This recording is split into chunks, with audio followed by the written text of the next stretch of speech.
What feels like 3 very long weeks ago now, we did an introduction to our series on Ezra and Nehemiah. And if you missed that, I recommend watching it.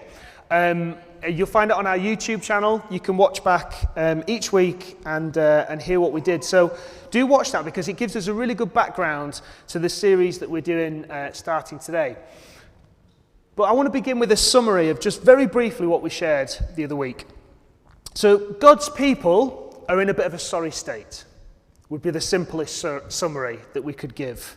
The northern kingdom of Israel had been destroyed by the brutal Assyrian Empire, completely wiped from history.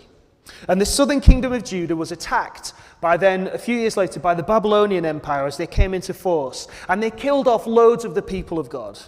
And the ones that remained, many of them were then exiled, taken away from their promised land, the home that they belonged in, and were moved to be exiled in Babylon under King Nebuchadnezzar. And it's 70 years that they're in exile, a whole generation later.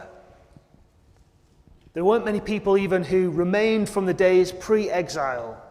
A lot of the history and the things that they remember of Jerusalem were kind of a distant memory at this stage. And they'd lived in Babylon for so long that their culture, their faith practices, their identity as God's people had largely been swallowed up by Babylon and their empire and their way of doing things.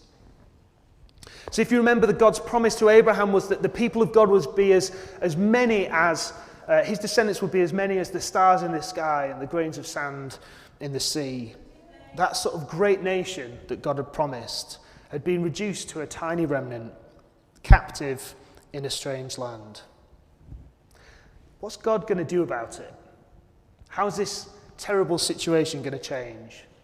That's the theme of the books of Ezra and Nehemiah. I just want to summarize the whole thing very, very quickly for you, just to give you an idea of what's to come ahead. So you can roughly break these two books of the Bible, which kind of, in the oldest manuscripts we have, are actually one book. They go together, written by the same person, written by Ezra, who also is attributed to having written the book of 1 and 2 Chronicles, so if you read 1 and 2 Chronicles and Ezra and Nehemiah, it's like one continuous story. It holds together as one story. The first section of Ezra, chapters 1 to 6, which we're going to explore in the coming weeks leading up to Advent, is the first return from exile, from Babylon, back to Jerusalem. And that's under the leadership of a guy called Zerubbabel, which is a really satisfying name to say, Zerubbabel. And it tells the part of the story where they rebuild God's temple in Jerusalem. And it's about restoring the identity of the people of God. And then Ezra chapters, the second half, chapters 7 through to 10, we actually hear we have the introduction of the title character, Ezra, to the story. And Ezra leads a second return to Jerusalem, and it's about cultural reform and bringing back the people of God back to the scriptures. How do we live as God's people? How do we honor what God has asked us to do in his word? It's a renewal of the spiritual life. And then through the book of Nehemiah, we see Nehemiah lead the people in repairing the city walls, restoring the walls. And again, it's about rebuilding the community of faith. So that's the journey that we're going to follow in the months to come. And through this series, we're going to be exploring how God might want to do some work here in us. This isn't just a historical exercise. What can we learn about the way that God brings about restoration, renewal, and rebuilding in our time, in our lives personally, but also for us as a church community and in the wider area of Morley? How can we see God rebuild his kingdom here? So in a second, Brenda's going to come and read Ezra chapter 1 for us. And I want us to remember where we find ourselves in the book. So the people of God are in a bad way. Things aren't looking good. They're exiled in Babylon, and they're desperately in need of God's intervention. And it comes from an unexpected source. Thank you, Brenda.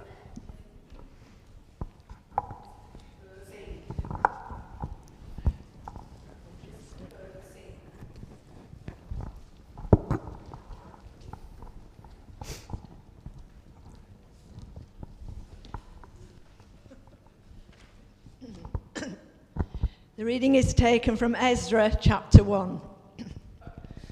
In the first year of Cyrus, king of Persia, in order to fulfill the word of the Lord spoken by Jeremiah, the Lord moved the heart of Cyrus, king of Persia, to make a proclamation throughout his realm and also to put it in writing.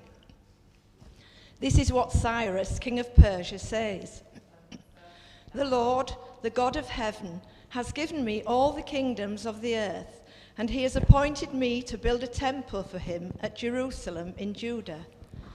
Any of his people among you, may their God be with them, and let them go up to Jerusalem in Judah and build the temple of the Lord, the God of Israel, the God who is in Jerusalem. And in any locality where survivors may now be living, the people are to provide them with silver and gold, with goods and livestock, and with free will offerings for the temple of God in Jerusalem. Then the family heads of Judah and Benjamin, and the priests and Levites, everyone whose heart God had moved, prepared to go up and build the house of the Lord in Jerusalem. All their neighbors assisted them with articles of silver and gold, with goods and livestock, and with valuable gifts, in addition to all the free will offerings. Moreover, King Cyrus brought out the articles belonging to the temple of the Lord, which Nebuchadnezzar had carried away from Jerusalem and had placed in the temple of his God. Cyrus, king of Persia, had them brought by Mithridath, the treasurer, who counted them out to Sheshbazzar, the prince of Judah. This was the inventory. Gold dishes, 30. Silver dishes, 1,000. Silver pans, 29. Gold bowls, 30. Matching silver bowls, 410. And other articles, 1,000. In all, there were 5,400 articles of gold and of silver. Sheshbazzar brought all these along with the exiles when they came up from Babylon to Jerusalem. This is the word of the Lord. Thanks be to God. Thank you, Brenda. There are three factors, I think, that we read about in Ezra chapter 1 that Brenda's just read for us, that tell us about how a move of God takes place. And that's the question we think about at the start of this transformation from this move from Babylon, where the people have been in disarray and in exile, to a return to the promised land. It's a move of God that takes that kind of thing to happen. And there are three things that we read about in Ezra chapter 1. God's timing, God's way, and God's people. So God's timing, that first part of the reading said, in the first year of King Cyrus of Persia, in order to fulfill the word the Lord had spoken by Jeremiah, the Lord moved the heart of King Cyrus, and goes on. So there's a reference there to Jeremiah, in order to fulfill the word of Jeremiah. So what is it that Jeremiah said that is relevant in this? So if we look in Jeremiah, in chapter 25, we find these words. Therefore, the Lord Almighty says this. Now this is written just as the Babylonian Empire is beginning to have its impact. So the people of God are still in Jerusalem. The people of Judah, the kingdoms of Judah and Israel are still present. Kingdoms of Judah is still present. And they're quite comfortable where they are.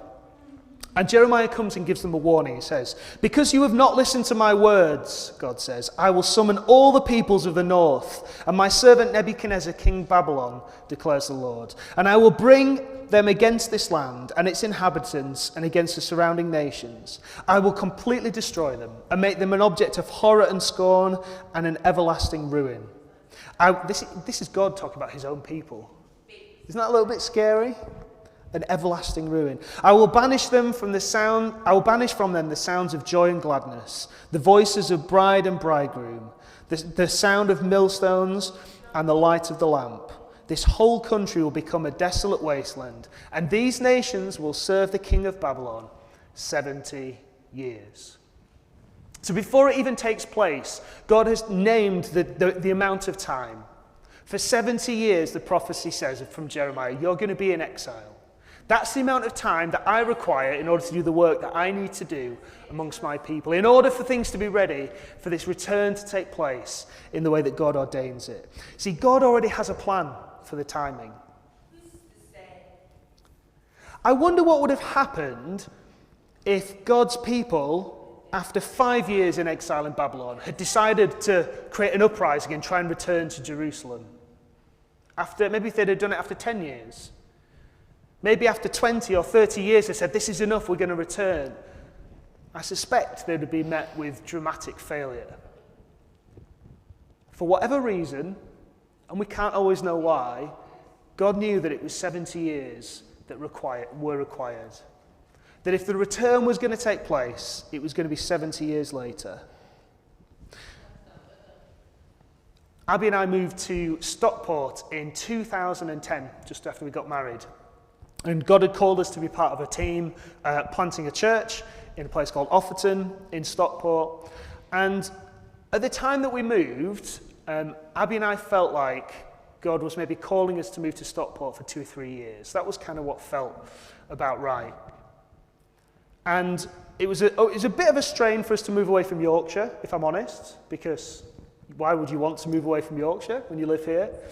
But God had called us, so we tried to be faithful to that. So we moved to Stockport, and we were part of this really exciting planting a church in Stockport. And after about 3 years or so, we were spending some time praying and saying, God, we love it here, but we do know at some point we feel like we want to go back to Yorkshire. Is now the time? And God said, no, stay where you are, keep doing what you're doing. And this process went on for quite a while, where every year we'd say, okay, God, is now the time that you're calling us back? We knew he wanted us back in Yorkshire at some point. Is now the time? God said, no. 10 years we were in Stockport. And we loved it. I'm not saying it was like we were begging to get away, because God was there, and that's where God wanted us to be at that time. But there was an element of it was actually, we could have chosen just to leave. We could have chosen to come back. But God knew the right timing. And 10 years on, God amazingly brought us here to Morley, which was absolutely God's timing for us as a family. I wonder if you've had that kind of experience of being frustrated maybe at times, or being uncertain about the timing of how things work, but with hindsight being able to look back and see God knew exactly what he was doing in his providence. There's no use in us fighting God's plans. There's no use in us fighting God's timescales, even when we have good intentions in that. Maybe sometimes we wish God would just hurry up and do the good things that he's supposed to do, because we know better than him that he should be doing that thing right now. Our role is to listen and to discern, not just to where God is leading us as his people, but to when God is leading us as his people. And it can be tough waiting. That's why patience is a gift of the Spirit. Patience isn't something we all come naturally blessed with. Some of us are more patient than others. I'm not always very patient. But it's a gift of the Spirit. It's something we can ask God for, to give us patience to fit into his timescales. So as we look together for renewal in Morley, spiritual renewal in this town, and seeing God work and transform this place, we must be constantly watching and waiting, looking for the signs of when God is ready and willing to move and act, and us responding in turn and joining in with what God is doing. And then when the Spirit says go, we're ready to go. It's God who sets the pace. So that's the first thing, God's timing. Are we able to fit and willing to fit in God's timing? Secondly, God's way. So 70 years has passed, and the time has come. It's time for the people of God to return. And it's something of a cliche to say, isn't it, that God moves in mysterious ways. But cliches are cliches because there's truth in them, and there's so much truth in that statement. Doesn't God just surprise us in the way that he goes about things?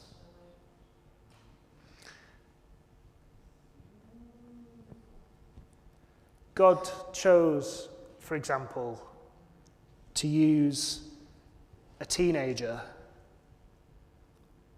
a young woman who had no fame or renown whatsoever, to be the one who was to bear the Son of God and to bring the Messiah to earth. Like, you wouldn't plan things that way. When Jesus was on earth, he did all sorts of unusual things. He decided to heal somebody's blindness by spitting on the dirt and making mud and rubbing it into people's eyes. Now, if I started doing that to people here, people would think, what are you doing? This is crazy. God works in strange ways. God does things his own way. We certainly can't say that God's predictable. So when we're, as a church, as a people, when we're looking for God's action, we're looking for God to bring about renewal here amongst us, we can't always expect that it will happen in neat, orderly, predictable ways. Not even necessarily, I don't know how much you are, as individuals, a control freak, whether you've got that sense of, like, I like to have things nicely organised and packaged in a certain way, predictable, know what's going on. Well, I'm sorry, God just doesn't work in the ways that we expect. His ways are greater than our ways, and his thoughts are higher than our thoughts, it says in Isaiah 55. So what's unusual about the way that God does things here? Well, he works through this secular king, this guy called Cyrus. So Cyrus is the new king in town. We know something about that, don't we? His Persian Empire, we saw this map last week. The Persian Empire, far greater than the Babylonian Empire that came before it. It swept across this whole area of land and defeating Babylon in the process. So the people of God are captive in Babylon and they're under King Nebuchadnezzar, but then Cyrus comes along and there's a whole new regime, a whole new military force in power. And as I say, we know something about what it's like to have a new king and a new prime minister, for that matter. And there are questions, aren't there? Imagine being the people of Judah there in Babylon. All of a sudden, there's somebody new in charge. And you'd have questions. What's this person's reign going to be like? How are we going to be treated? Will this work out well for us or not? How will life change with this person in charge? What will their policies look like? Will they bring about reforms for good or for ill? Will their budgets consider the needs of the poorest in society or not?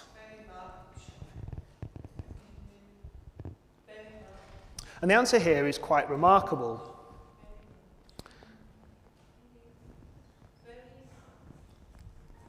We hear about what Cyrus has to say. This is what Cyrus, king of Persia, says, and he makes this announcement across the whole land. And this isn't just an announcement that was made to the people of God in Babylon, but this was his approach and his decree across the whole of the land. He says, "The Lord, the God of heaven, has given me all the kingdoms of the earth, and he's appointed me to build a temple for him in Jerusalem at Judah.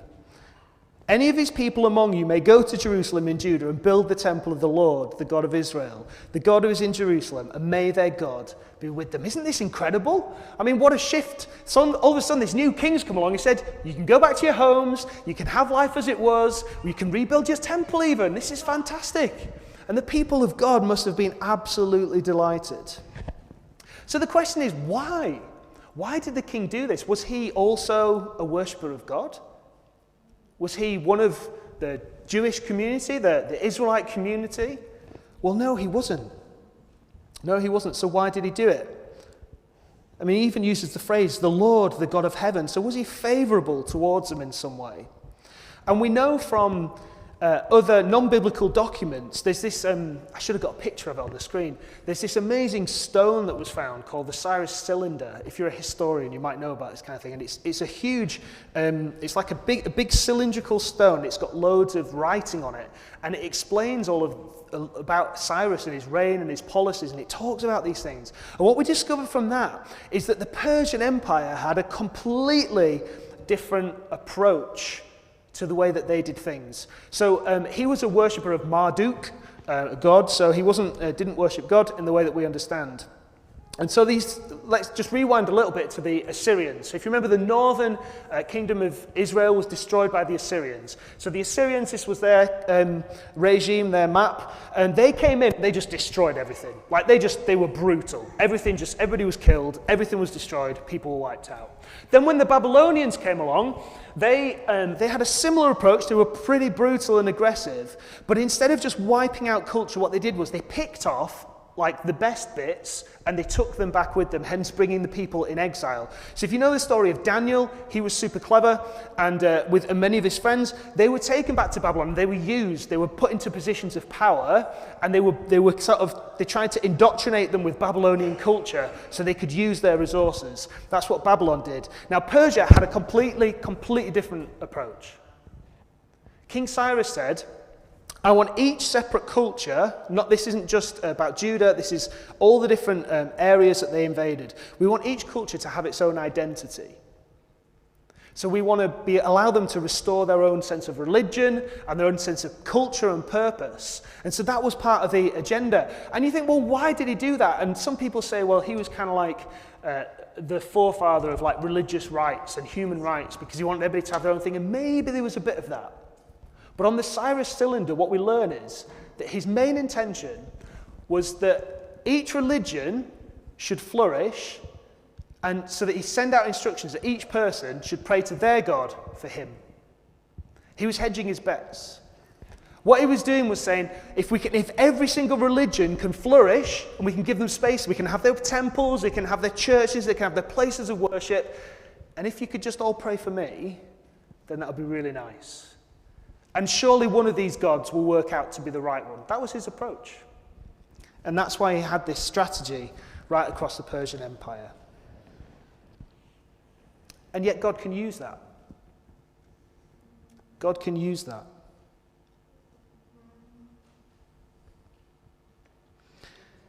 This was God's work. And we know so.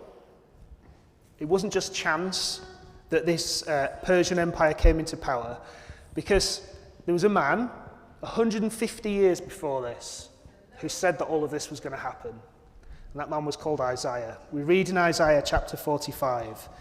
He wrote about somebody and named them before they were even born.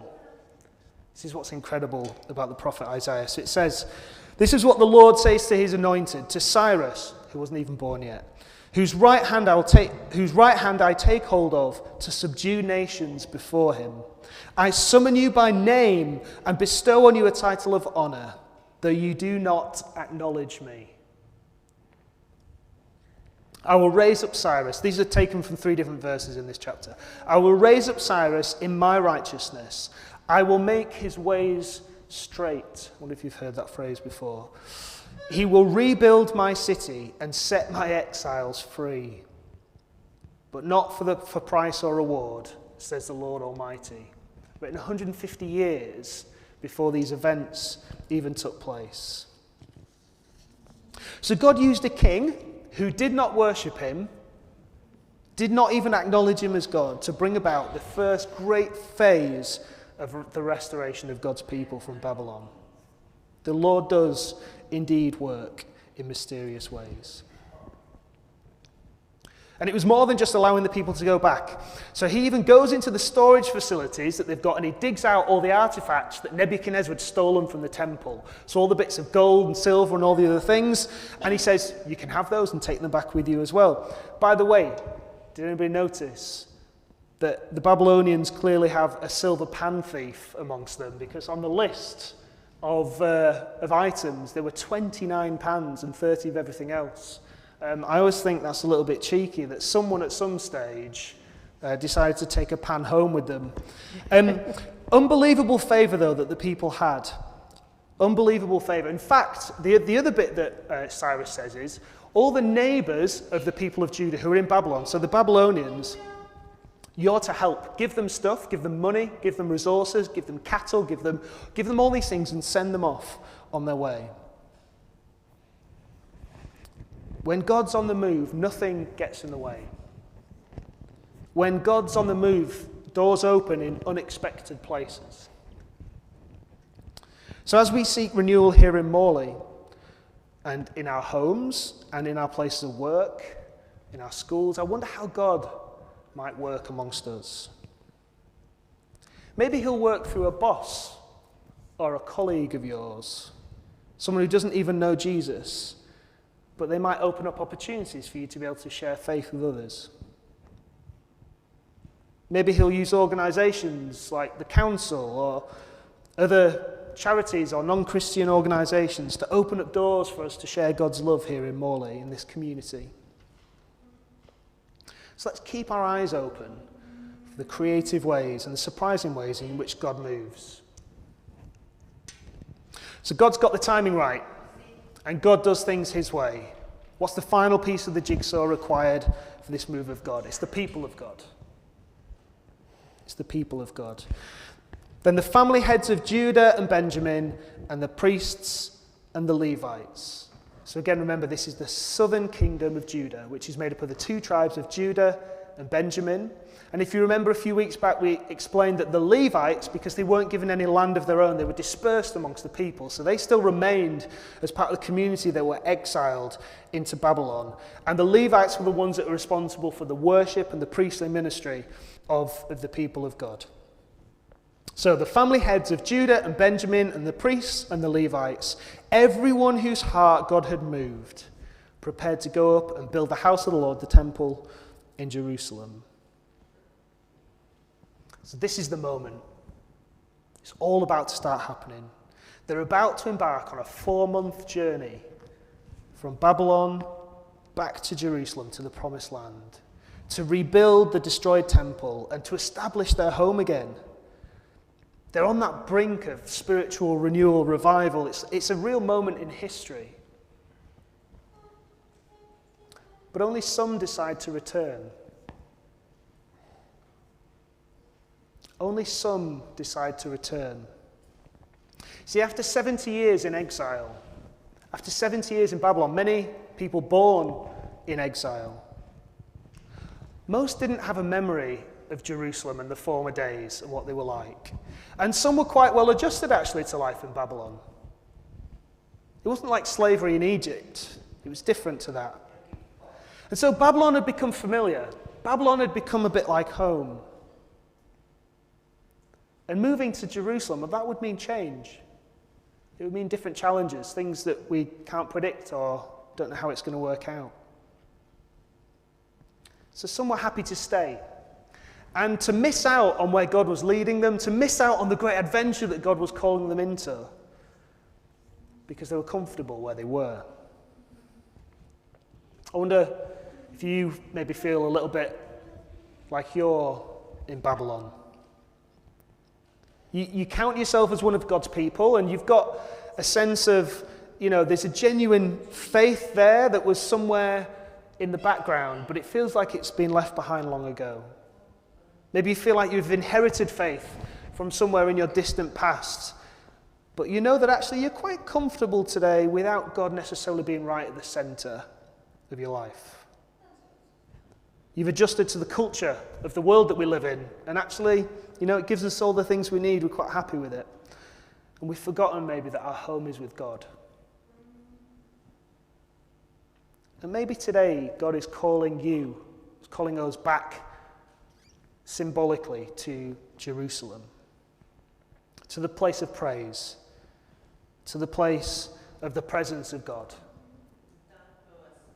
our center, our home, the center of God's kingdom. And maybe in the process, he's calling us to be among those who are responsible for rebuilding that in our world, to join him in rebuilding his kingdom here on earth. So some didn't respond, but some did. What is it that marks out those who did respond? It says that it was those whose heart God had moved. It was those whose heart God had moved. So I wonder how your heart is today. Is it movable? Is your heart movable? Are you in a position, in a posture with God, where you're ready for him to soften your heart, to change your heart, to shape your heart?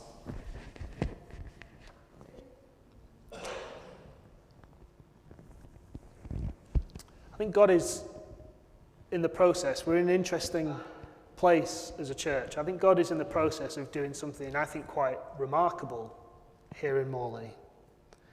And I don't want to hype that up because God's not about hype.